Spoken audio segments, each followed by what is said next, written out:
Joe, wala pong may... Morning, sir.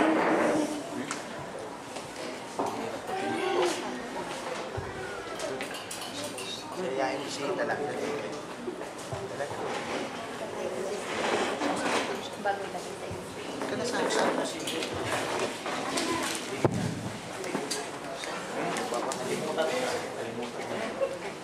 Punta ba si Jeff?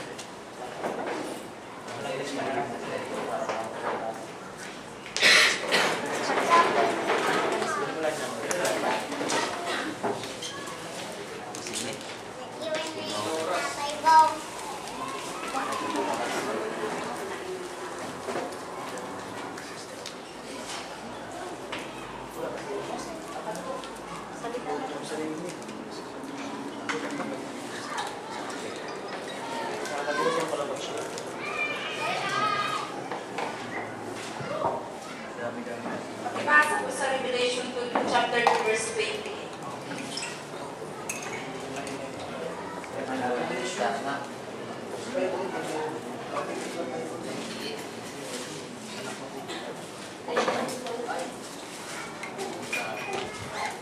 Revelation chapter 2, verse 20.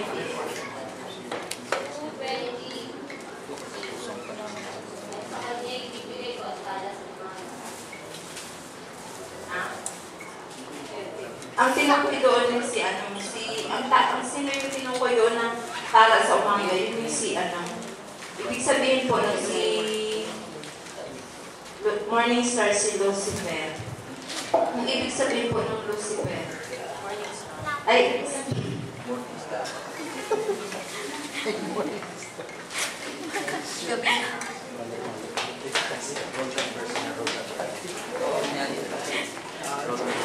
star.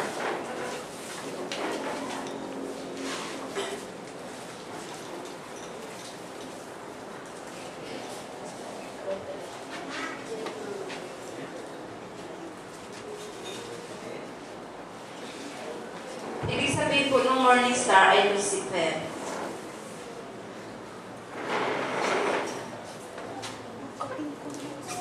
At sinabi din po niya sa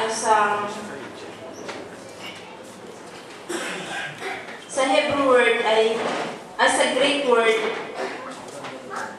Hebrew word, morning star, meaning Lucifer. The word Lucifer are called worship leader. Yun yung ibig sabihin po ng Lucifer. Worship leader. They worship God but they are not remain. Because he like to be equal with God. Ibig sabihin, kasi nga gusto niya maging ka-equal niya ang Diyos. Maging kapantay niya. Kaya, that's why God falling down. Kaya, siya ay hinulog ng Diyos. Pag-ibasa sa Isaiah chapter 14, verse 12. Isaiah chapter 14, verse 12. 14:12. Ano't nahulog ka mula sa langit, o tala sa umaga, anak ng umaga, paanong ikaw ay lumagpak sa lupa? Ikaw na siyang nagpahina sa mga bansa. Yun. Ibig sabihin, kaya siya hinulog po kasi gusto niya maging kapantay niya ang Diyos doon. Tsaka sa Job chapter 38, verse 7.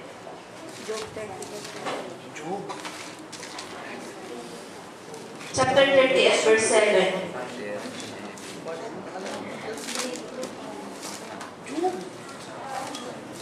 Job chapter 38, verse 7.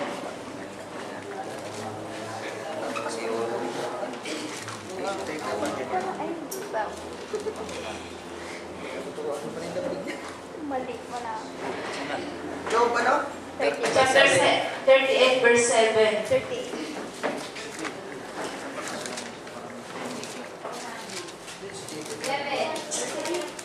8 verse 7.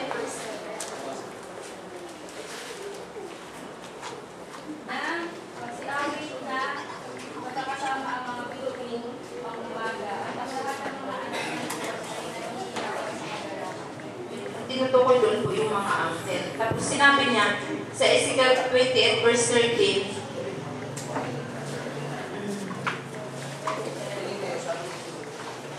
when he was not full already where he was. Nung hindi pa siya nahulog, saan daw siya? Yun yung akit panaaw siya nung diba, kung ano ang ginagawa ni Nico, sinusumbong din niya sa Diyos. Ibig sabihin, akit panaaw siya nung time na yun. Ibig sabihin siya ay ang angel. The word Lucifer to be called angel. Brought it up, called him Satan or demons. Nung siya'y nahulog, kaya siya tinawag na Satan or demons or devil. Tapos, what Lucifer once was given to Christ. Kibasa din sa Hebrew chapter 1, verse 2 to 3. Chapter 1, Hebrew chapter 1. Opo.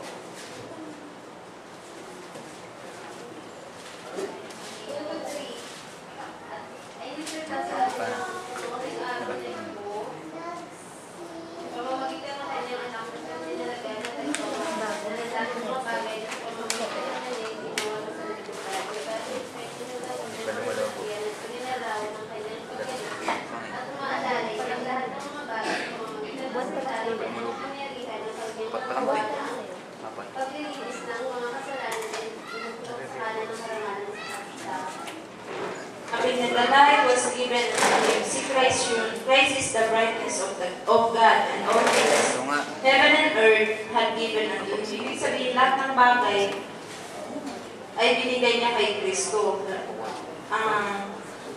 Siya yung liwanag. Pagkibasa din sa 1 Timothy chapter 1:30. 1 Timothy chapter 1 verse 30.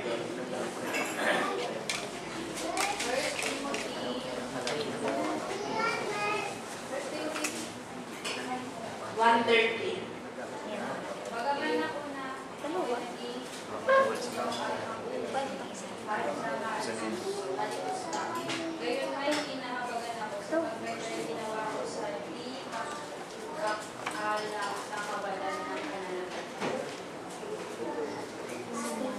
Pag sa Matthew chapter 28.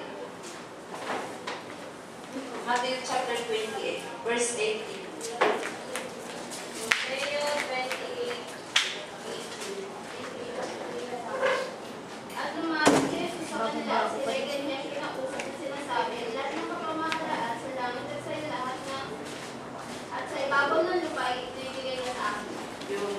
Yung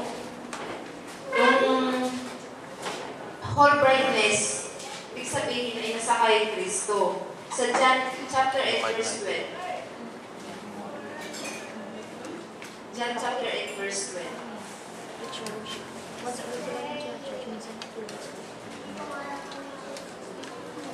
8:12. Muli ngang nagsalita sa kanila si Jesus na sinasabi, ako ang ilaw ng sanlibutan, ang sumusunod sa akin ay hindi lalakad sa kadiliman, hindi magkakaroon ng ilaw ng kabuhayan. Ibig sabihin, lahat ng pangyarihan at lahat ng whole brightness ng Diyos ay nakay Kristo. Siya ang liwanag. At ang ang tumanggap sa Kanya, lahat ng believers overcomers, sila din ay tinawag na liwanag. Kahit meron silang dala ng salita ng Diyos.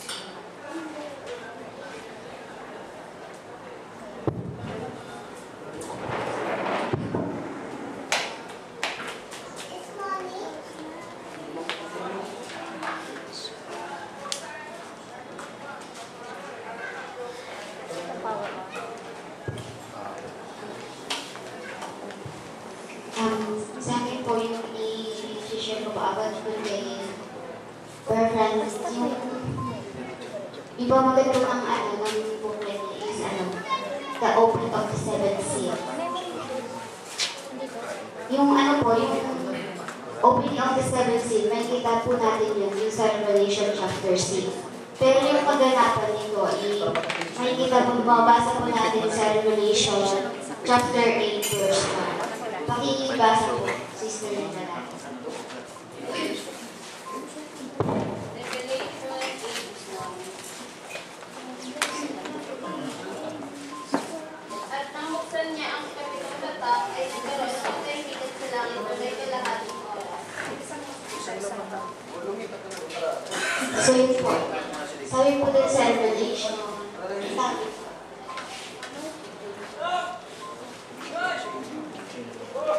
the opening of the seventh seal. Verse 10. Revelation 8, verse 1. So yung sa yung seventh seal, sabi po doon, meron siyang, there was a silence. Ano po yung silent niya? Di ba po yung yung thunders, di ba po sa, explain ko po muna about sa thunders. Literal na thunders, di ba, pag nakakarinig tayo ng thunderings, di ba po pag kumulog, hindi natin maintindihan. Yung iba nagsasabi, meron pa pala rin na ulan. Pero yung iba, parang wala na sa kanila. Ganun din po sa message, yung thunder. Ibig sabihin po ng thunder is a message. So yung thunders, meron din po siyang kinalaman sa silence. Itong mga po silence, di ba po kapag naka-receive tayo ng message, usually dito po sa may harapan, pag nag-preach yung isang pastor, nagtathunder po siya no, nagbibigay ng mensahe. Pero dun sa iba, yung hindi siya talagang nakakaunawa, yun ay thunder sa kanya, hindi maintindihan. Pero dun po sa tunay na bride at meron siyang person, naiintindihan niya yun. Bakit po may, yung sa seventh seal, bakit may silence? Yung seventh seal po kasi, hindi siya literal na yung parang magkakaroon ng yung pangyayari. Ang seventh seal po kasi, ibig sabihin po niyan is, ang message niya is personal, dealing mo sa Diyos.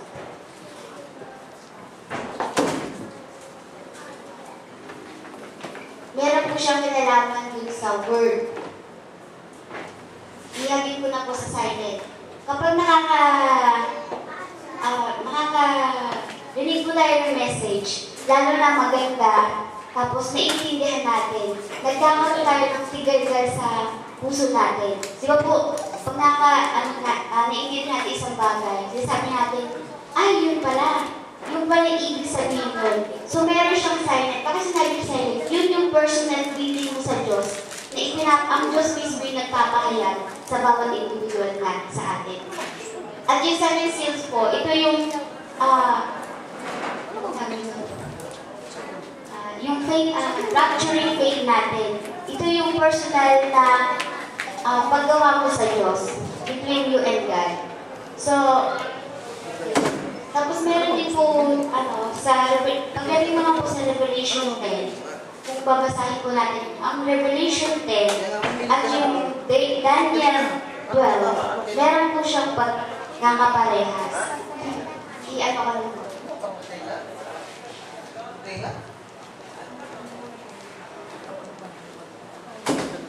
Paki-take note na rin.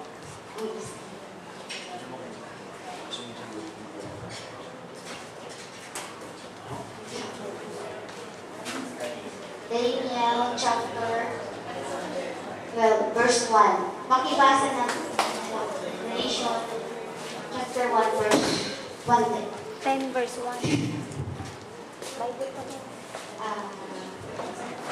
Okay lang yung Bible. Si David, pwede magbasa ng Daniel.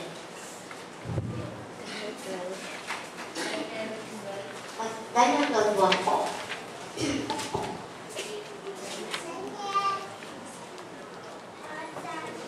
Wednesday na lang, sorry.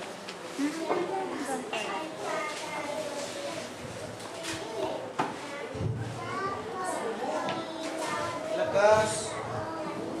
Si Michael.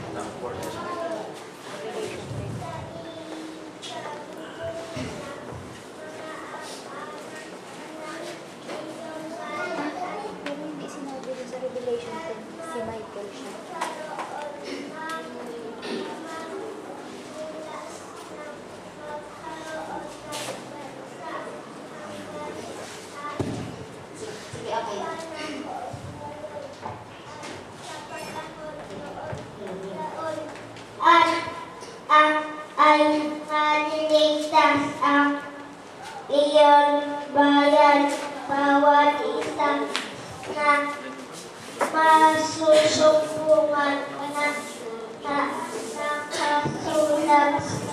sa aklat. Meron po doon, kung mabasahin po natin sa Daniel chapter 1, meron yung anghel na si Miguel. Pagdating po sa Revelation chapter 1, Mighty angel dito. Revelation chapter 1, meron din isinubo na anghel. Ito po si Mighty angel. Ako lang sumasa. And I saw another mighty angel came down from heaven. Yung ano yun, sinasabi doon is the mighty angel. Hindi ko lang po maintindihan pa yung mga pagdating po sa Revelation chapter, Daniel chapter 4. Daniel chapter 12 verse 4.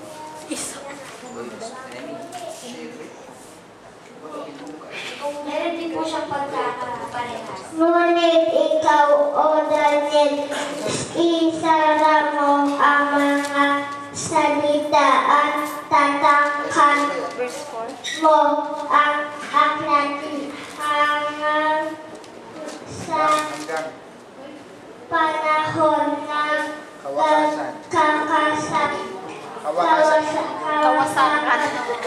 marami ang nagtatakbong Kawakasan. paroon parito at ang kaalaman at lalaki. Sabi ko doon, sabi ni Daniel, shut up the word, And seal up those shut things. up, and Seal up those things. seal the book. Seal up those things. Pagdating naman po sa Revelation chapter I seal 10, the book. meron din po siyang pagkakaparehas dyan. Ako naman po magbasa. Seal up those things. When the seven thunders had uttered their voices, Maganda yun. was about to write, then I heard a voice from heaven saying, unto me. So kay Daniel, may nagpahid sa kanya na sabi, shut up. Pagdating naman sa Revelation 10, Seal up kay those John, things. ang sabi sa kanya is, seal up those things.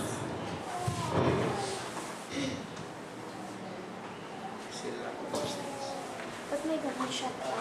Shut up. So Daniel is shut up. Ganda. Present. Ganda ng share na yun. Ganda yun. Ganda yun. Very present. Pero dito is, parang present. Seal up. Ayun. So yun. Yun yung pagkakapares niya. Sa verse, ano naman po, verse 5, meron din po siyang parehas. Sa Daniel din po, pakibasa.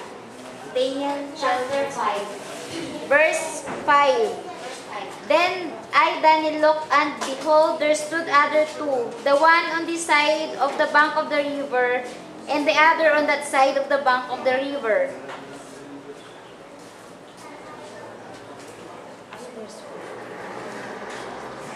Dito naman po, sa verse, Revelation chapter 10 verse 5, meron din po siyang parehas yan. Ako na po yung basa.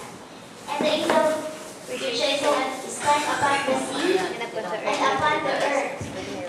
Stand Verse 6. Pwede si ano, si Sena. upon the sea Sister Sena, pwede ikaw and the earth. Saka si Patrick. So nakita niyo po yung pagkakaparehas. And then last, Verse 6. verse 7. Si Sena. 7. Verse 7 si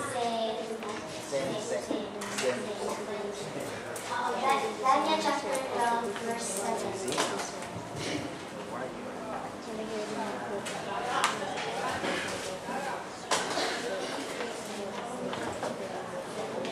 Sir Francis, pwede ako mag-subjective.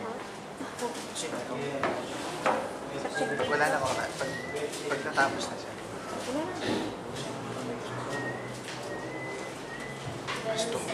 Pasto nga natin siya. Sino mo na pwede? Tagasulat. At aking napakinggan ang lalaki na nakapanamig ng kayumino na sa ibabaw ng tubig na ilog ng kanyang itaas ang kanyang kanan at kanyang kaliwang kamay sa langit at sumampa pamamagitan ng nabubuhay at magpakailanman ng pagiging isang panahon. Mga panahon at kalahati ng isang panahon at pagkakanilang natapos na pagputol-putol ng kapangyarihan ng banal na bayan, lahat ng bagay na hindi matatag. Paki-highlight po din yung a time, times, and a half of time. Sige. Hindi ko alam yung Times and a half. Times and times and half of times. Sa Revelation 10, meron din yan. Hindi yung paliwanag dito si Brother. Cloth and linen sa anong verse? Tapos sa pagdating sa Revelation, time shall be no longer. Kaya niya, So, parang sa time, isang taon, times, tapos pinakahuli po, yung sabi doon, shall be finished. Pero sa 7, iba yung ano dito. Sa verse 7 ba yung huli? Di ba meron doon sa huli? 1 to 16. Things shall be finished. Ayan yan, 1 to 16. Para, di ba Pagdating po tawag? din sa Para 7, rin. should be. Doon shall, dito should. Future tsaka ano? Future tsaka ano? So, yun po yung pagkakaano. Yung paliwanag sa verse Yung shall, tapos, di ba tama? Future yung shall pa? shall be, Di ba ano yan? Future tense. tapos ito should be. Tapos na yan eh. Tapos na yung should be, tapos yung shall future tense, di ba? So, yun. Tapos meron, pakihan na lang po kasi may nakabasa din ako. Nawala yung booklet ko dyan eh. Hindi ko lang sino. Sabi doon, yung diba, many shall be understand. The wicked should not understand, but the wise shall understand. Sabi doon yung wicked na sinasabi doon sa Revelation yun din, nakalimutan ko ang ano. Kasi bandang chapter 10 yun. Pakian na lang po. Yung wicked po na yun, hindi daw ito unbeliever na nasa labas, kundi Verse 10 yan eh. Yung wicked. ano din po yan, nasa loob ng iglesia. Sila po yung pag sinabi po kanina, kapag nag-message yung preacher o kung sino man yan, merong ilan nakakaintindi. Verse 10 po, wicked at shall merong ilan understand the word, shall nakakaintindi. understand. Ito mga wicked na to, ito yung wala silang pakailan doon sa salita ng Diyos na ibinibigay. Tapos, hindi sila research. Sila daw yung wicked na hindi nakakaintindi. Pero, yung bride, sabi, yung wise should understand. Meron din po siyang application dun sa Matthew 25 na foolish virgin and wise virgin. So yung foolish, ito din yung Daniel 12, parang Ay, nilisen to hindi yung Revelation 10, di ba? So, Di ba parang hindi naman sa atin. Parang Wala talaga silang pakialam. Parang lukewarm. Parang intulos. So dapat maging tayo. Magkaroon daw tayo ng eagerness. Magkaroon tayo ng pagiging willing spirit. Para hindi tayo maging katulad ng wicked. Ayun lang. Pwede na ako mag-share.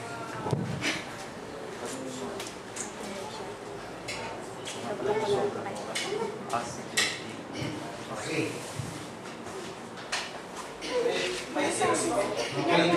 Mayroon pa kulang po ito, kaso tutuloy mo na lang. Parang Revelation 10. Para lang ang tuloy. Diba? Gusto ko mag-share din. May 6 minutes pa. Parang ano na ito yung subjective. Sarili kong. Okay lang. Subjective. May ganun pala. Okay. Nailinda, sige po. May kupulabit, David. Shall be finished at saka should be. Di ba pag sinabing shall? Dapat tayo. Sige, Sister Liz. Shall, ibig sabihin ko shall pala. Yung should. Alam mo na yung pagkakit ba lang? Di ba? Shall. Tsaka should. Should. So, alam ko paano ito ginagamit yung mga grammar, mga word na ito eh. Wala kasi katuduhan. Wala ka pa siguruhan. Hindi siguruhan. Hindi, parang yung siya, hindi pa nangyayari. Future yan eh. Futuristic. Dito. Hindi pa nangyari, pero alam ko na. Di ba parang shall? Yung should, mangyayari pa lang. Yung siya, parehas, actually, Future tense. parehas ka. May sagot si Brother Francis. Sige. Yung shall, futuristic, future tense, tapos yung should, yung should be, past tense. Past, future tense din siguro. Hindi siya future tense. Perfect tense. Sorry. Perfect tense.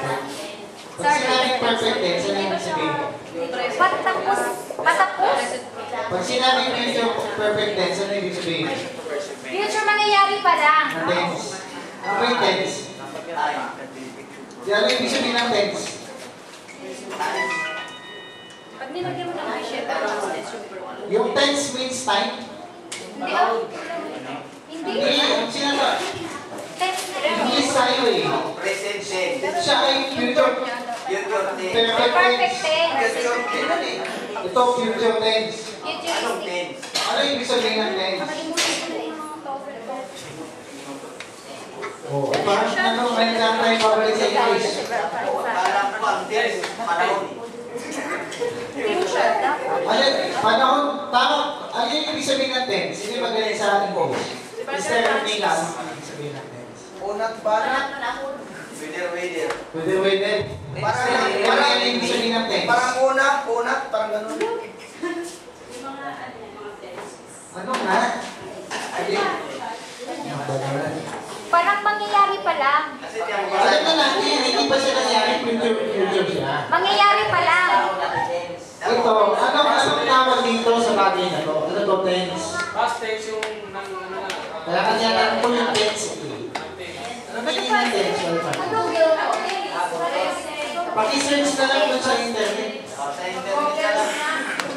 Paki-tignan na doon sa dictionary Ano nyo. sa ano? Unat banat nga nakasalabas eh. Nung high school, di yata absent kayo, no? Ituro yan. Ituro yan. Ito, sige, pero alam natin ito na ito. Ito na po, future tense, future perfect tense. Future. May would pa dyan. May will. Yung shall, will, would, could. Ano yun eh? Tapos ka na naman, ADHD. Wala na tuloy yung sharing ko. So, naiyan ako, yung sagot. Wala nang oras. Sayang, dagdag na lang. 2 minutes pa, 2 minutes. 2 minutes, dagdag na. Yun nga, maganda to. Pansinin nyo sa Book of Revelation. Ang Book of Revelation, ito lang, konti lang, bibilisan ko. Future dapat, di ba? Sana nasulat niyo yung parallelism nito. And then the two. Naalala niyo yung si Antiochus Epiphanes, diba? May 2,300 days. May inuna sa Bible na Daniel 8:14. Sa niyo po yung Bible. Siya ay type doon sa Revelation na nangyari.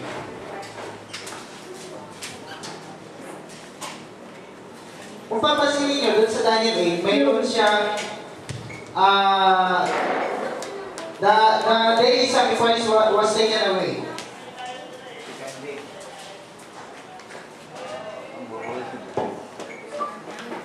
Siya ay aalisin. Sa Revelation, during the time na panahon ni Antiochus Epiphanes, 14 sa 14. Verse 14. inalis din yung sacrifice at hinula doon. Makibasa nga, Sister Dalaga. Sister Dalaga, pabasa. Pakilakas mo. At sinabi niya sa akin hanggang sa Ganyan po. 2,000 na hapon at umaga kung magkagayon niya sa buwan. Yun, 2,300 days malilinis. After this, malilinis yung sanctuary.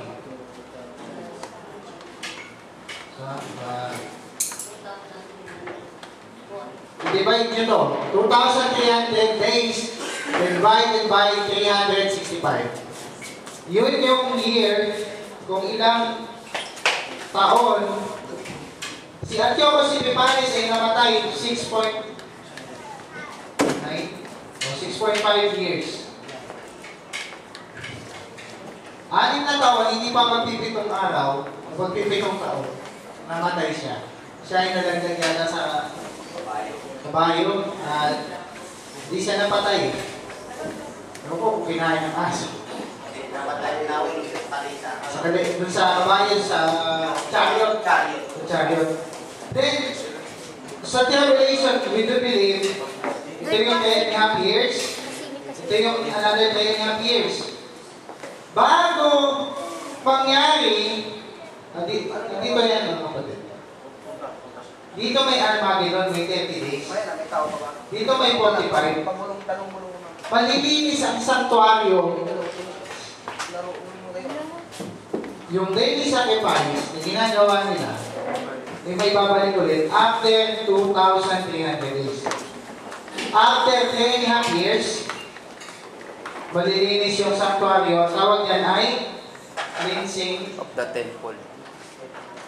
of the temple, 45 days. Doon sa 45 days, malilinis siya. Then, papasok pa doon sa millennium. So, after 2,300 days, nagkaroon ng liberty ang mga Hudyo na sila ay muling nakakasamba at nakakapaghandog ng panibago. Ibig sabihin, they rededicate the temple again. Rededicate the temple again sa Diyos, kay Elohim, kay Yahweh. So, same din dito. So, counting, tawag dito, counting pagpapagitan. Ano ba rin? Dito? Dito sa taas? So, nag-cleansing of the temple dito. Sino ba kung Ano po ibig sabihin ng text? Ha? Ano po ibig sabihin niya? Okay, wala na oras. Mamaya, Brother Freddy, tanong mo kay Brother Francis kung sino mag-release. Mamaya, okay. Kasi wala na akong oras. Ilang months? Ito, 45 days na eh. Walang months eh. Pastor, binibigyan ko sa pastor. Sino ba yung gusto